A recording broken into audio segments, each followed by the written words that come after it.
Katha Barta, where we invite academics and professionals to deliver their talks. Our guest for today's talk is Dr. Sayan Ranu. Dr. Ranu is Associate Professor at IIT Delhi. He holds the joint position of Nick McCon Chair Associate Professor at the Department of Computer Science and Engineering and at the Yardley School of AI at IIT Delhi. He obtained his PhD from Department of Computer Science, University of California, Santa Barbara. His research interests span the broad area of machine learning and data mining for graphs. He has been publishing his research at the top venues in ML. Today, he will be speaking about GraphTrail. I welcome you, Dr. Ranu, and invite you to take the virtual stage and begin. Thank you. Thank you so much. I hope I am audible clearly to everyone. If not, just let me know. So today I'll talk about this is a recent work that we have that appeared in Neurips in December last year. So the name of the technique is called GraphTrail because we are basically trying to trail a GNN and see. And the overall theme of this work is to understand can we uncover the black box GNN predictions, right? So GNNs and deep learning models are often black boxes. We don't know why they're predicting something. So can we try to uncover that, right? So that is the overall theme of this particular work, right? And I'll get started. Now, before I get started, if you have any questions, anyone from the audience, right, feel free to interject. There is no need to wait till the end of the talk. Any questions, just unmute yourself and you can pose a question. I would be actually happy if the talk is more interactive than just getting a bunch of questions at the end, right? I would prefer it to sort of be a more interactive sort of a discussion. And I may not be able to see if you just raise your hand because I'm looking at the screen of the full screen version of the PowerPoint. So just unmute and you can ask your questions. Okay. So first of all, like who uses graph neural networks, right? I mean, that's one of the questions. Now, of course, graph neural networks today are not as predominant as some of the other kind of deep learning architectures. For example, let's say transformers, which are generally powering the LLMs, and also vision transformers for various vision models. But still, graph neural networks are actually used by a lot of companies in production. Okay. So, for example, graph neural networks are being used for Pinterest, Facebook, and Twitter. There are documented, articles where they have discussed like how graph neural networks are being used in some form. So they are, so this is in the social network domain. One area where graph neural networks are highly popular, and probably the area where they're having the highest amount of impact is on drug discovery, and perhaps I can also sort of add material discovery to it, right? So chemical molecules and protein structures, even materials which are atom-atom interactions. So that is where graph neural networks are being used a lot to sort of identify how geometric interactions between these different entities, typically atoms or amino acids, how they dictate the various properties of these molecules, materials, and so on. There is a use of graph neural networks quite a bit for various recommendation engines, like Airbnb and Uber, like which cab should you take and so on. In financial trading, it's actually very popular. It's very popular in the sense that people try to use it. We have collaborations with companies such as Amex and MasterCard, where we know that they're trying to use graph neural networks, but it's very hard to get them into production because of the high scalability cost associated with them. So one of our collaborations with MasterCard is actually to make graph neural networks scalable for really massive graphs, right? Which I will not talk about today, but that's one thing. Right, Spotify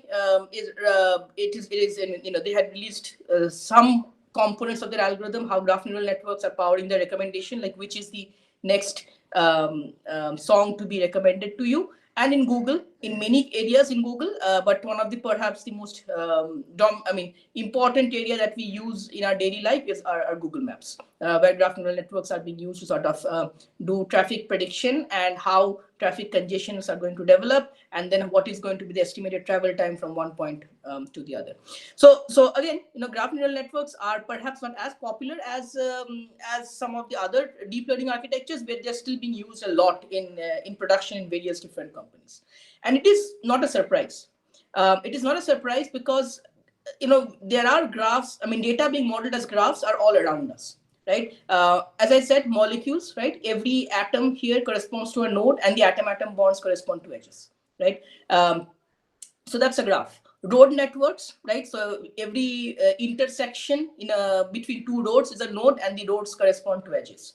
Protein structures where amino acids are the nodes, and then amino acid interactions, depending on how the protein structures fold, those become edges, right? And then similarly, materials, quite a bit of usage of graph neural networks for recommendation engines, as I mentioned earlier, like Spotify, Snapchat, and so on, and financial transaction networks. So for example, identifying which are the fraud, right? So for example, you often get calls from your credit card companies, like, did you really make this transaction, right? So sometimes if you make a high value transaction, you get these calls.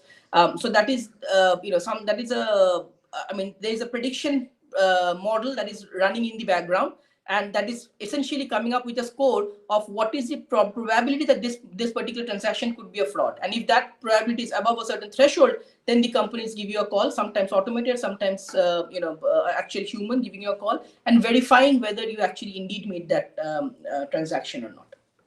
Right, and why financial? Because these are actually it's a bipartite graph. So credit card is one side of the nodes, and then on the other side you have the merchants, right?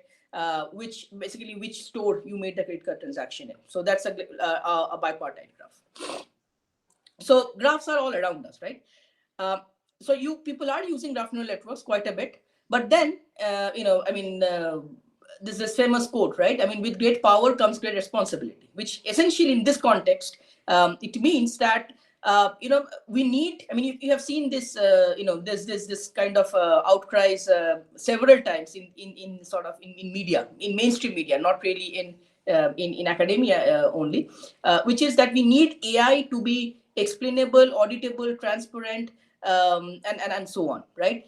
Because they are increasingly being used for important decisions, right? So for example, if someone claims that you have made a fraud, an AI agent says that, okay, you are a fraud because of the certain financial transactions that you have made, right? You have the right to ask, why did you say that I'm a fraud, right? And if your model says I cannot explain, then it's very hard to actually democratize and put these models into production across different services, because they're not auditable, right? So how do we make them interpretable or explainable, right? There's a subtle difference between interpretable and explainable, and I will come to that, right? But let us first try to understand what is an explanation. Okay. Now, before we go to what is an explanation in the context of a graph, let us try to understand what is an explanation in the context of, let's say, tabular data. Okay. So suppose you are trying to learn a model, again a classification model, that tells you whether you are likely to have a stroke or not. Okay. It could be a yes no answer, or it could be a probability value also, because often models give you a probability value, and then we convert it into a discrete prediction by putting a threshold. Okay. And let's say the features that you are using to make that prediction, their age, gender, and whether you smoke or not, right?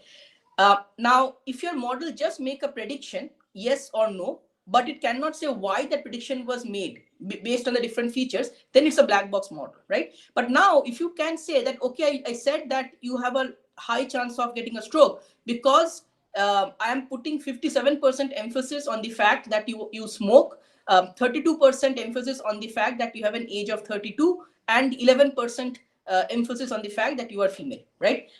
Then you are giving a little bit more information and interpretation to the end user, saying why a particular prediction is being made. Now, just to sort of clarify this, sometimes your interpretation or explanations can also be wrong, right? I'm not saying that the explanations are always correct, but the first journey is to make an explanation and then try to understand whether the explanations are correct or not, right? But for now, we will assume that the explanation is correct and it is able to explain it well. But there can be errors in the explanations itself.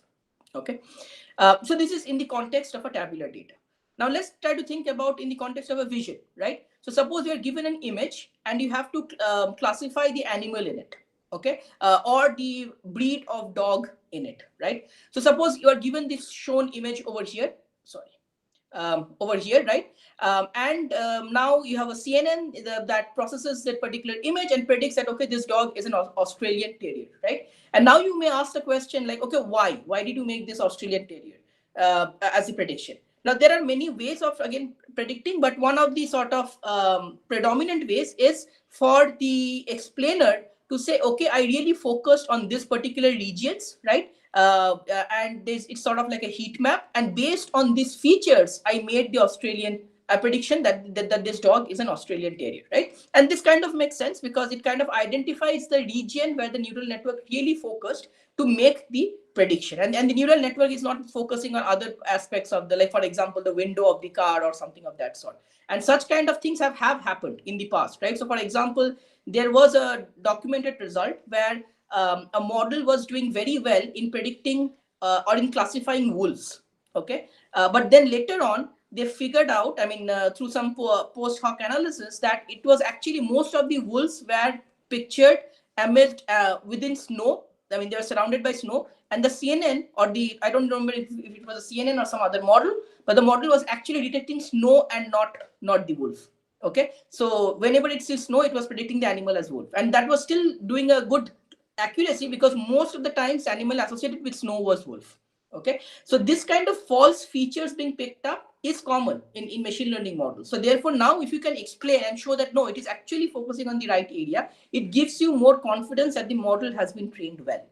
Okay, so this is in the context of vision. So let's now think about what is an explanation in the context of a graph. Okay, so what is a graph? I mean, how do we visualize a graph? A graph would have a topology, right? Which means that, you know, which are the connections that they have. And typically in a graph neural network or in a graph in general, we may also assume that every node is characterized by some feature vectors. Okay, so if it's a social network, these feature vectors could be, you know, the age, gender, location of the user, and so on. If it's a molecule, the feature vectors on the nodes could be the atom type and maybe valency and those kind of things. And you could also have attributes on edges also, like the atom, the bond order, and so on. But for simplicity, we'll not, you know, we are not showing it in this particular picture, but you know, you could have that. Okay, so now suppose let us think about the problem of node classification. Okay, there are many problems that you can solve in the context of graph, but let us think about node classification, which means given a graph where every node has a class label associated with it, the task of the GNN is to predict what the class label is. Okay, that is the node classification task. And again, as I said, if you have any questions, feel free to stop me. Okay, so now in this node classification task, one possible explanation could be that once you have trained the model and you have made a certain prediction on this particular node V, let's say, then you may want to ask which part of the topology was used to make this particular prediction. Okay, so therefore this could mean that, okay, this green part were the important topological aspects that made this particular prediction, and the orange part over here were not so important, right? So that could be one sort of explanation. And the first paper that did this was actually GNN Explainer 2019, which kind of started this journey of explainability for GNNs. Now, an alternative view could also be that not the topology, but the attributes, because nodes are characterized with attributes also. So you could also say that which are the attributes that are important for that particular prediction, right? So in this particular, in the second figure over here, what you can see that the crossed out attributes are the ones that are not so important, and the remaining are important, right? And then finally, the question is, do you want to do it jointly, or you do want to do these explanations independently? What do I mean by that? What I mean here is that you can independently identify the topology that is important for that prediction. You can independently identify the feature vectors that are important for this prediction, or you can jointly identify the topology and the features that are important for that prediction. Of course, the joint identification of the explanation is the most well-grounded one, but not all techniques do that, right? I mean, some of them treat them independently, some of them treat them jointly, and so on, right? So this is essentially what we think about explanations. Okay, so now here I want to make a distinction between interpretation and explanation. Was it a question? I don't know. Hello. Yeah. Yeah. Yes, sir. Sir, the last slide, you said it can be of two types, like either jointly or independently. Correct. If we are going for independent case, then the feature matrix or the feature, like each node has a feature matrix, then it will find the from the feature matrix it will find the features which are important and which are not important. In the independent case, whether it will follow the topology means all those nodes or only the nodes which were responsible. Correct. Yes. Means here is my doubt is like in the independent case there are suppose 500 nodes. So whether it will calculate like see the features of all the nodes which are important or only the particular number of nodes were important for the prediction. Can you repeat the question? I did not get it fully. Just sorry. Yeah. Yeah. My question is, if you said two conditions, one is jointly, another one is independently. In jointly case, the topological parts like the green color and the node features both are considered. Correct. Okay. In the independent part, only the node feature is considered. No, no, not only. So in the independent case, the question is where you are putting this independence, right? I mean, you can only look at attributes or you can only look at topology, but not both of them. But when we are looking at only the attribute factor, then we are looking into the attribute of all the nodes, or means in this case, all the green and yellow nodes attribute we are looking at, or only the green nodes attribute we are looking at in the independent case. Right. So in the independent, now again, it's a gray area, right? Okay. So it depends. There are many papers that have made many kind of assumptions, right? Okay. So typically you can, if you're looking at the attributes of only the nodes that are green, and by green here I mean that the topology that are important for this particular thing. Now Yes. the question is, how do you approach it? Okay. Generally what people would do is they would look at only for the green nodes, but the way they come to these green nodes, which are the important ones, is first they independently identify which are the nodes that are important for it, and then they independently go for identifying within those green nodes what are the important attributes. So this is what I mean by independence, right? But Okay. the GNN is not making this prediction like first topology and then attributes, right? It is doing them in a joint manner. Oh, okay. Okay, so and similarly you can do it other way. First you independently identify which are the attributes that are important, let's say, and then you say, okay, these are the important attributes. Conditioned on this, let us now find out what is the topology that are important, right? But there's a sequential aspect, sequential assumptions that you are making. First you identified independently and then you are identifying the topology as a function of that, or vice versa. But the ideal approach to that would be to take both of them into account at the same time. Sir, but in the second case, when you said first finding the attribute one, then the topology. In this case, for the topology means for finding the number of nodes which are responsible, we have to see number of features. Like if the number of attributes how much responsible, then we will be giving that node green or yellow accordingly. Am I right? You are correct. And in a GNN, I will come to that. You actually don't need to look at the attributes of all nodes, because if you have a GNN of L layers, the nodes that affect the prediction are only those that are within L hops away from the target node. I mean, the node on which you are making a prediction. So you never need to look at the entire graph. You can always restrict your space of nodes that you are searching for, or within which you are searching for, to be within L hops of the target node. Okay. Thank you, sir. Yeah. Okay. Yeah. So so at this stage, I wanted to make a distinction. There are two kind of ways in which you can approach this explainability or interpretability. Okay, and I wanted to sort of make this distinction clear. The first one is called interpretability, which is essentially white box models. Okay, so models that are interpretable by design.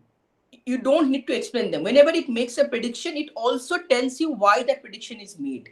Okay, and there are some interpretable GNNs, okay, that are out there. They're not very popular, but they are out there. On the other hand, an explainable AI typically is that the model that is giving you the prediction is a black box. Okay, that's a GNN. The common GNNs for that would be graph convolutional networks, graph sage, graph attention network, and so on, right? And then you attach an explainer to that black box model, and this attachment, okay, this attached explainer, it tries to explain what the black box model is kind of doing. Okay, how is it reasoning about the predictions and so on. Okay, and in this talk we are going to look into the the post hoc explainers and not the interpretable GNNs by design. Okay, that is where we are focusing on. Now, it is always an ongoing debate, like which research thread is more important. Of course, in the ideal world, you would want the GNNs to be interpretable by design in an ideal world. But at the same time, most people or companies are already using the black box GNNs, right? So what I have found from my experiences, they are more interested in post hoc explainers because they are not willing to sort of change their existing machine learning pipelines that much. So they would rather attach something and get an explanation rather than changing it on the own. So there is more traction for post hoc explainers in the industry. Okay. So now coming into the context of explainability, there are two kinds of explainability. Okay, factual and counterfactual. It's important to again distinguish between them. So given an input graph, let's say my prediction is some class label. Okay, I think I give you the class label here. It's called mutagenic. Okay, so certain molecules can be mutagenic, which means it can interfere with your, I think, with your genes, with your DNA. Okay, so let's say a particular molecule is mutagenic. Okay, or a GNN is predicting it to be mutagenic. Okay, and now a factual explainer that you attach to this GNN would try to explain what is the subgraph within this molecule that is making it mutagenic. Okay, so this is the subgraph that is sufficient for this particular molecule to be mutagenic. Counterfactual, on the other hand, tries to change the class label of this particular molecule by making the smallest amount of data augmentation or graph augmentation, that is removal of nodes, generally removal of nodes and edges. Okay, so that means a counterfactual explanation would try to flip the class label by making the smallest amount of deletions, and in this case it would say that this particular component, if you remove them, it becomes non-mutagenic. So that means this particular component is necessary for this molecule to be mutagenic. Okay, so counterfactual explanations look at the necessary component, and factual explanations look at the sufficient components of a graph. Okay, that is one important distinction, or one important categorization of the kind of explainability that you are trying to target. Okay, this next one is instance level and global level. Okay, what is instance level and global level? So let us look at instance level. So in an instance level, the input to the explainer is a graph, okay, on which a prediction has been made. So most of the explanations that we have been studying so far, I've been giving examples of that instance level explanations. So you give a graph to a explainer, and the explainer only looks at that graph and tells you why this particular prediction was made based on some particular subgraph components. Okay, factual or counterfactual. This is an instance level explainer. Okay. On the other hand, a global explainer, they look at the entire training data. Okay, and from this training data, it comes up with a single explanation, and this explanation tells you what the model's reasoning function is, and this particular reasoning function is then applied to any graph that you are given to explain what the prediction is going to be made. Okay, so in a way, I mean, if you ask me, global level explainers is what we should be doing, because that is more aligned with how the GNNs function, or in general how deep learning models function. Deep learning models, you give it a training data and it learns a single kind of a rule, right? We don't know what that complex function is. It learns some function, but we don't know what that complex function is, right? And then it applies that function to every instance. Okay, so therefore the goal here is to learn that global function itself and not why something was made for a particular instance. So global level explainability is kind of more powerful and more holistic in nature. Okay, now if you look at the literature, now this this particular taxonomy that I'm presenting, it may be slightly old, maybe let's say 5 or 6 months old. There are probably more works that have happened now, particularly in the global level. But what the main idea here is that most of the work so far have focused on instance level explanations and typically factual explanations. That has been the dominant area. Global level explanations is much less understudied. Okay, and the current work that I'm going to present today is GraphTrail, which is a global level explainer. Okay, so that's what we are trying to sort of do here. What is our objective? Let us try to now sort of get to the exact problem formulation. Our objective is that we are given an input training data. This data set would be a set of graphs, as you can see, and their corresponding class labels. Okay, we are looking at graph classification here. Currently, we are trying to extend it to node classification. We have some exciting results, but it's not published yet. But this paper was only looking at graph classification. So you have a data set of graphs and their labels, and I would use the notation, and you have trained a GNN phi on that particular data set. A black box GNN, and I would use the notation phi gi to denote the predicted class label.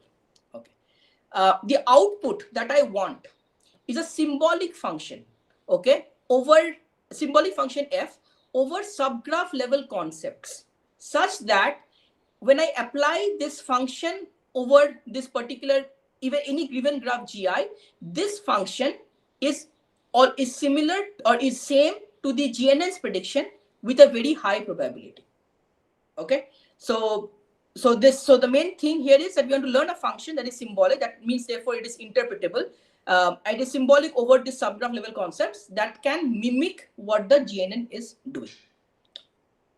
Okay, so now the question is, what is a concept, right? I mean, I said subgraph level concepts. What is a concept? So let us again try to think about concepts in the context of vision, for example, right?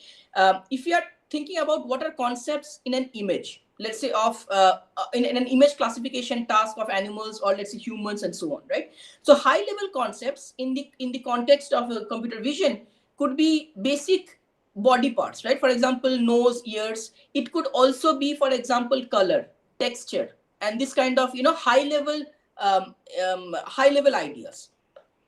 So now in the context of graphs, these concepts correspond to subgraphs, and in the context of, let's say, molecules, the subgraphs may represent functional groups, scaffolds, and so on, right? So basically those subgraphs that that are important, that drive many of the chemical properties of a molecule, and would be easily identifiable by chemists, for example, in the context of drug discovery.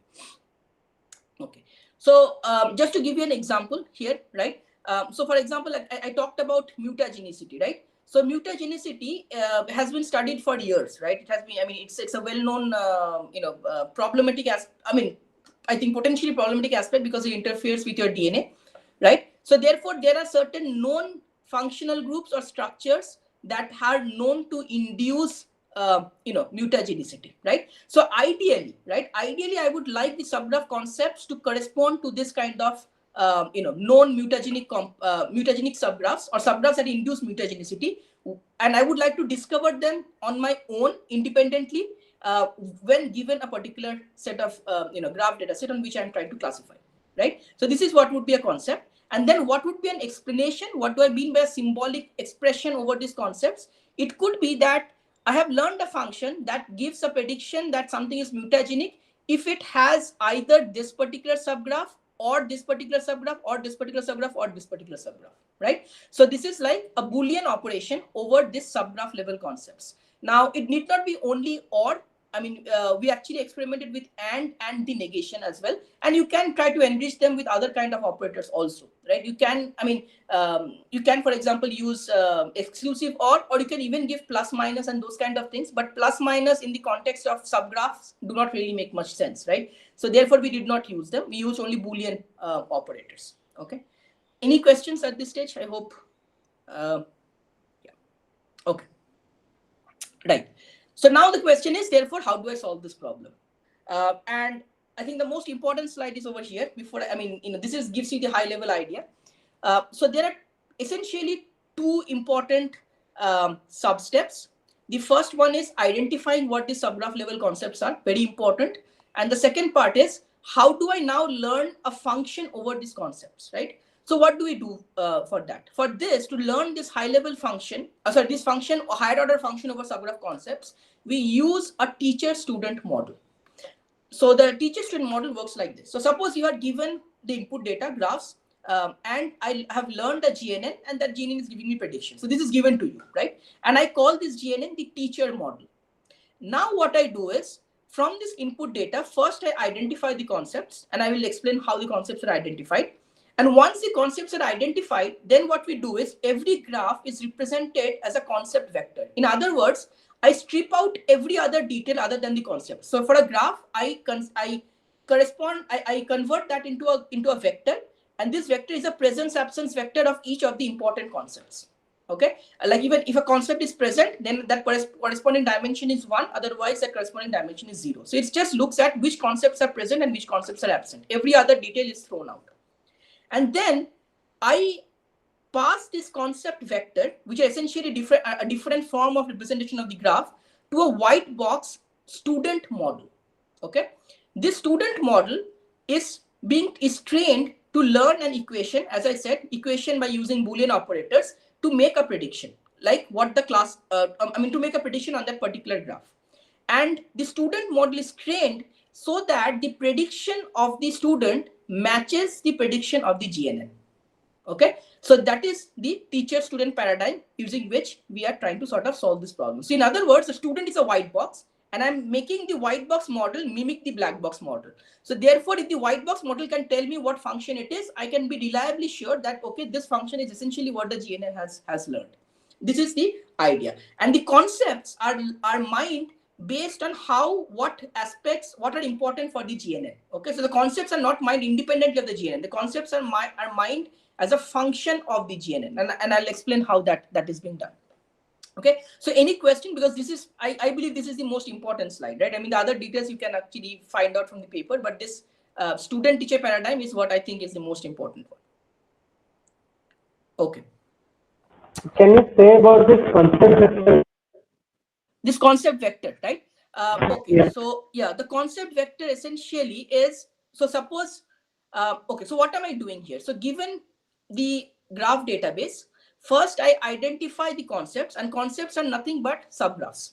Okay, and I'll explain how those subgraphs are being mined, right? So we get some subgraphs. Okay, so let's say I give you k subgraphs, and I say these are the most important concepts in your database, and these are important because if I remove these subgraphs, then the prediction of the teacher GNN changes drastically. So concept are those subgraphs whose presence or absence make a huge difference to the prediction of the teacher GNN. Okay, that is how I identify the concepts. Okay, so suppose I take the top k most important concepts. Now, if you give me a graph, what I do is I take each of the k important concepts and I check whether it is present in the graph or whether it is not present in the graph. If it is present in the graph, then I say, okay, it is, I mark it as yes. If it is not present, I mark it as no. And this information is captured as a k-dimensional binary feature vector. Okay, so if I have k concepts, I have k dimensions. Okay, so each dimension corresponds to a particular concept. If that concept is present in the input graph, then that particular dimension is 1. If that concept is not present in that input graph, the corresponding dimension is 0. And in this way, I mark the presence absence of the different important concepts in each graph. And so the graphs are now vectors, binary vectors, and these binary vectors are fed to this particular white box student model. Does that clear? Yeah, okay. Yeah, and now the question is important question. What is that white box student model? And we use something called symbolic regression. Symbolic regression is not our discovery. Symbolic regression has been there, I think, since the 60s, or no, not even 60s. I think even before that. May not be in a very formal manner, but it has been there, right? So that is what we use as a tool. So our concept, I mean, our main contribution here is to use symbolic regression in this particular fashion rather than discovering or making symbolic regression as such. Okay, so now the important question, how do I identify the concepts? The brute force approach is as follows. Identify all subgraphs in the graph database on your training data set. And then you score the importance of each subgraph. As I said, intuitively, the importance of a subgraph is if I remove that subgraph from a molecule, the GNN's prediction should change a lot. If the removal of a subgraph does not affect the GNN's prediction, then it is not so important. Okay. Now, if I can identify the score of all the subgraphs, then I select the top k highest scoring subgraphs. Okay. So that is a brute force approach. But there is a problem here. The problem is that a graph with n nodes can potentially have 2 to the power n subgraphs in the worst case. So this is an exponential search space, which means I cannot really enumerate all possible subgraphs. That's too much of data. And the second part is, how do I score each subgraph based on their importance? Okay, that's the other part. So these are the two important problems that we need to solve to make this pipeline scalable. So first we'll go for the first case, which is how do I identify my concept candidates, right? After I identify the concept candidates, then I score them. But how do I even get the candidates? Now, to identify this, we first look at how the message passing graph neural networks actually work. Okay, so in a message passing graph neural network, what all GNNs do in general, and regardless of what your downstream task is, whether it is graph classification, node classification, link prediction, whatever you are doing, they all have the following pipeline, which is given a graph, it embeds every node into a feature vector. Okay, and then depending on what is your task, like if you're doing graph classification, then you may have an aggregator. This aggregator would do a sum pool or mean pool to get a graph level representation. If it's a link prediction, then aggregator may just concatenate to the embeddings of the two endpoints of the edge. If it's a node classification, then you don't need an aggregator, for example, right? And then this aggregator is fed to an MLP to get the final prediction. Okay, so in general in a GNN, every node gets embedded into a feature vector regardless of what the task is. How do they get embedded into a feature vector? So they use something which we know as the message passing framework in GNN. So at every node, I collect messages from my neighbors, and the neighbors again collect messages from their neighbors, and so on. And this goes on for L hops. Okay, by L hops, I mean where L is the number of layers in the GNN. So if I have a 2-layer GNN, a node is influenced by its 2-hop neighbors only and nothing beyond 2 hops. So this actually, if you just think of, and this is like, same for all the message passing GNNs, GAT, GCN, GraphTrail, whatever you use. So if you now analyze this closely, what you will realize is that GNNs actually don't process graphs, but they process something called computation trees. Okay, so what is a computation tree? So let's say I want to compute the embedding of the node V1. The node V1 would first, unless I have a 2-hop GNN, so it would first collect its messages from V0 and V2. So this is V0 and V2. And in a GNN, we only look at the node attributes, not the node IDs. So let's assume that the colors here represent the attributes. Okay, and then V0 would again take information from its neighbors, which would become V1 and V2. So like this, V1 and V2, you see the attributes here. And V2 would collect information from V0, V1, V3. So these attributes are over here, right? So this is the computation tree of V1. Now, if you look at another graph, let's say G2, okay? And let's look at this node U1 over here. Although U1 and V1, they are not embedded in isomorphic neighborhoods, but they would actually produce the same computation tree. Okay, so GNNs do not actually process subgraphs, but they process trees, computation trees. Okay, so that is the main point we are making. And the second point, important point here is nodes with isomorphic computation trees, such as V1 and U1. Okay, they would produce identical node embeddings. Okay, this is the key result. So if they have identical computation trees, they would produce identical node embeddings, even though they may not, their neighborhoods may not be exactly identical. Okay, and this is regardless of the message passing GNN type. Okay, so therefore, what we can do here is, so in general, so to sort of give you this the main insight here, if you give a graph database to a GNN, the GNN is not processing every possible subgraph in that graph database. What it is doing is, it is so if your graph has n nodes, it extracts the n hop computation trees on each of the nodes. Okay, and then it gives this set of computation trees to the GNN for the prediction or for the embedding. Okay, so in other words, the main key insight here is that the GNN are essentially processing linear number of nodes or computation trees. Okay, so the concept, so therefore we don't, so because I want to align my prediction with the GNN, I can just instead of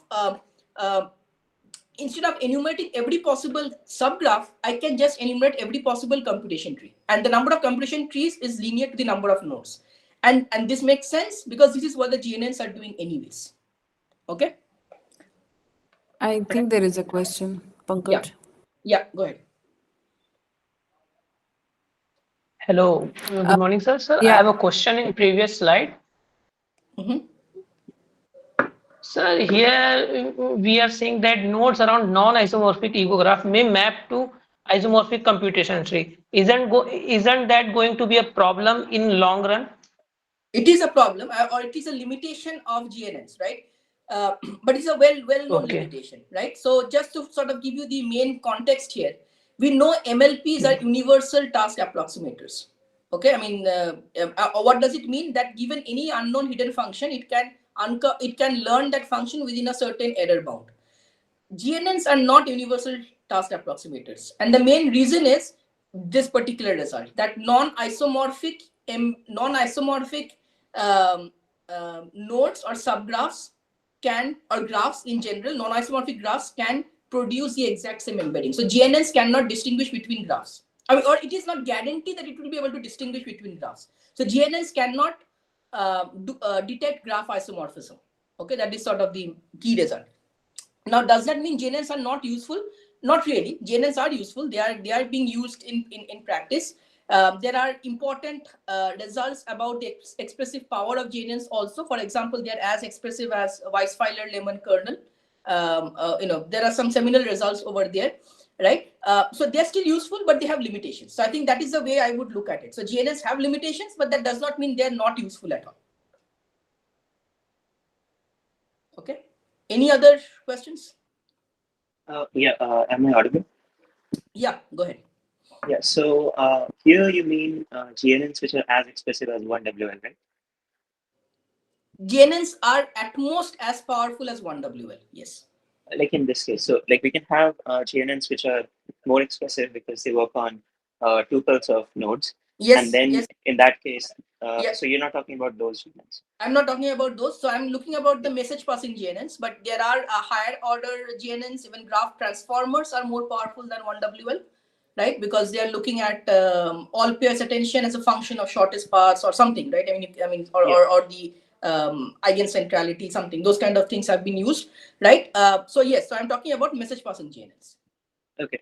One other thing was here you mentioned computation trees. So what is the difference between this and unfolding trees?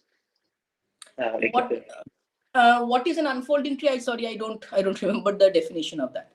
So I think from what I remember, it should be the same as how the computation trees here are being created. So you have ego nodes. Okay. For each node, you look at the paths that the information can take. So you expand based on, it's like a breadth first expansion of starting from a node. Okay, which is, so I think, the same as the computation tree, but I may be missing something. Okay, so it may be, so the only part that I would say here is, so it's not a BFS tree, what computation trees are. The reason is we're also looking at non-simple paths and not simple paths. So simple paths, repetition of nodes are not allowed, whereas here repetitions of nodes are allowed, right? Okay. So for example, if you look at it, so if you look at, let's say, node V1, V1 has two neighbors, V0 and V2, right? Now in V0 again has two neighbors, right? So which means V1 is a two-hop neighbor of V1 itself. Yeah, so in unfolding trees as well, we consider these Okay, paths. so then it may be So identical. It's possible. Yeah, I don't remember exactly what the unfolding trees are, but then it could be potentially the same as a computation tree. Yeah, because I think you mentioned the universal approximation. So I think in the paper by Scarcely from like the very old one, 2009, I think, where they show the approximation results for GNNs, they used unfolding trees to say that as long as the function that the GNN is representing is like it respects this unfolding three equivalents, it can only essentially approximate those functions. So which is why it's Okay. like less Yeah. powerful than. Sure. But- Sure. Yeah. Makes sense. Yeah. Right. So, okay, I mean, so- GNNs. Yeah. Sorry. Go ahead. Yeah. Sorry, yeah, continue, please. Yeah. I'm saying GNNs, for example, they also cannot detect cycles because of Yeah. similar reasons. Yeah. But like, still we are only talking about one WLX specific, like at most one WLX specific. Yes, regions. I'm only looking at the message passing GNNs like GraphSage, GAT, and so Okay. on. Yeah. The ones that are Okay. upper bounded by 1W. That's correct. Yes. Yeah. Fine. I mean, there are versions. I can, for example, look at cycles. There are ID GNNs and so on, which Yeah. can do some of these things. Yeah. Okay, fine.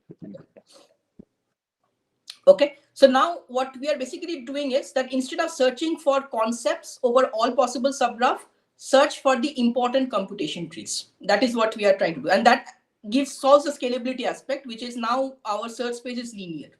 Okay. So how do we do that? As I said, I don't want to go into all the small level details because there are some details here like how do I compute them scalably? There are some scalability challenges. But essentially, first we identify all the computation trees in my dataset, in my training dataset. Then I identify the unique computation trees from there. And then for each computation tree, I compute its Shapley value. Okay, the Shapley value essentially tells you that how important a particular component is in respect of if I keep it, what is the impact, and if I don't keep it, then what is the impact, and based on that, it computes the score, right?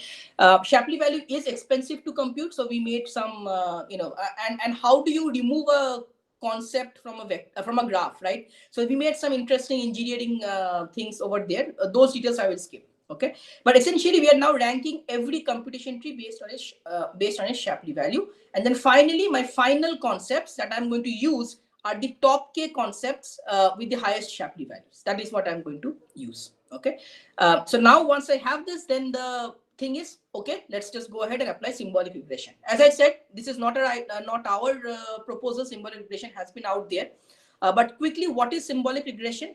It takes as input, just like any kind of other machine learning task, a set of variables, a set of operators, right? So the operators could be mathematical operators like plus, minus, multiplication, and so on. It could be boolean operators and so on, and training data with ground truth labels.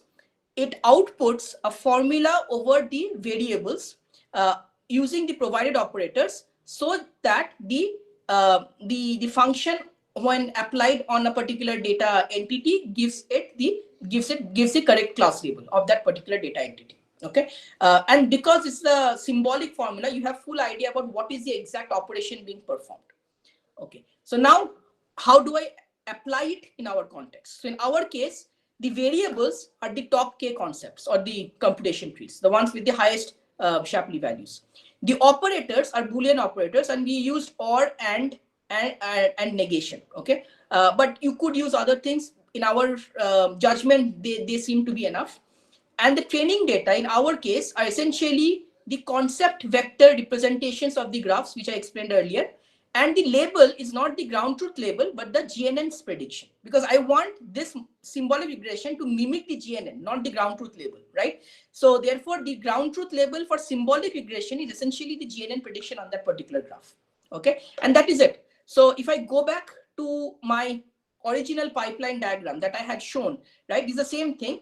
The only thing that we are now doing is we have to use a loss function for symbolic regression to train this particular thing. The loss function has two different components. One is the error or the accuracy of that particular function. And the other part is the complexity, which is I want the function to be small. It's like a regularizer. I want the function to not use all the concepts. I want it to be accurate while using as few concepts as possible. The reason this is important is the less the number of concepts, the more interpretable it would be to the human. Because if you give a function over 10 different variables, we would get exhausted from a cognitive aspect, right? So we wanted this to be small. There are many ways to train symbolic regression models. We used a genetic algorithm version where you start with a random formula and then you kind of improve them through genetic evolution. But there are deep learning based ideas also, and you could use potentially any of those, right? I mean, there is no reason to just use this. We use this because this was part of a easy to use package, and therefore we used this one. And this kind of completes, right, the method. So I wanted to quickly sort of browse over the results that we have here, right?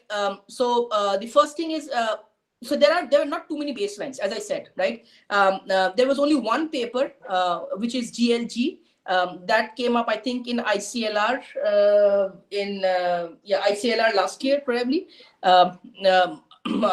last year, 2 years back, and that also gives a logical formula, but they don't use symbolic regression, or they don't use in the way that we did, right? So that was the only kind of baseline that was relevant. And we compared it across 4 different data sets. Out of these 4, 3 of them are molecular data sets, and 1 is a synthetic data set with ground truth formula. Actually, the BA multi-shapes is a synthetic data set, but it is a ground truth formula. Okay, so the first numbers that we present here are fidelity numbers. So fidelity essentially tells you that how well the student model, which is a symbolic regression, is able, I mean, symbolic regression for us, but for GLG it's a different thing, but how well it is able to mimic the GNN, right? So you can see that we are outperforming. So GTrail is our most powerful version. GTrail S is also our version only, but it is faster, but slightly less accurate. GLG ISO is a different version, and GLG is the main baseline, right? But you can see across all data sets, GraphTrail outperforms GLG by a significant margin. I mean, so we were able to do much better. This is on GCN. So we also wanted to check how well it works on other kind of GNN architectures or pooling layers, right? Because when you apply a pooling layer from the node to go from the node embeddings to a graph level embedding, you could use mean pool, max pool, sum pool, and so on, right? So how does that matter, right? So we use that ablation as well. And again, the results were very consistent, right? So we were actually much better than all the across the across architectures, as you can see, GCN, graph attention network, and GIN, as well as the various pooling layers on a GCN, right? So these are on GCNs, but different pooling layers, and these are on different architectures with, I believe, a sum pool. Mean pool, I think, with the mean pool, right? Over here, right? So this is so again, the results were very consistent. Now, what about qualitatively, what does it mean? So I remember I showed you this particular figure, right? That these are known mutagenic concepts that have been reported by chemists in the literature. Yes, acha. Pankaj, I think you need to mute. Okay. Yeah. So now, so in our case, what we were able to do, I mean, what we identified is, when we identified the concepts and then we compute the formula, right? So this is one formula that I had showed earlier. This is another formula. Here you can see that the negation operation had also been used, right? The interesting part was that we were, out of these 8 different known, toxicophores that make something mutagenic, 6 of them showed up, showed up in our explainability. Okay, so we did not actually even know this. I mean, this we discovered much later. Even actually we discovered this after the paper was submitted for review. When we were, I asked the student to sort of clean up some things, because the paper was submitted in a rush and there were some things that I was not very happy with. I said, okay, paper has been submitted, just go and clean up the figures and do something. And that is, at that stage, we actually discovered this, right? And we actually identified that we did pick out 6 of the different toxicophores in our explainability, right? Which was a very sort of satisfying thing, because we did this without explicitly this particular knowledge in our pipeline, right? So this is where we are.